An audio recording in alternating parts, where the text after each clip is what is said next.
हनुमान् श्रीपदो वायुपुत्रो रुद्रो नघोजरः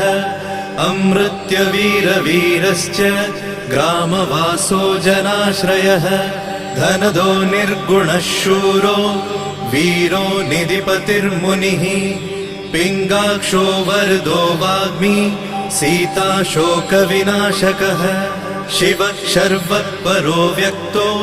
व्यक्तो धराधरः पिङ्गकेशः पिङ्गरोमा श्रुतिगम्यः सनातनः अनादिर्भगवान् देवो विश्वहेतुर्जनाश्रयः आरोग्यकर्ता विश्वेशो विश्वनाथो हरीश्वरः भर्गो रामो रामभक्तः कल्याणप्रकृतिस्थिरः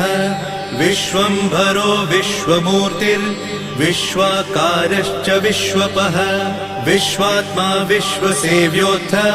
विश्वो विश्वहरो रविः विश्वचेष्टो विश्वगम्यो विश्वध्येयः कलाधरः प्लवङ्गमः कपिश्रेष्ठो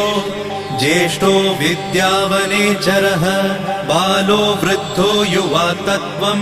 तत्त्वगम्यः सुखो यजः अञ्जनासूनुरव्यग्रो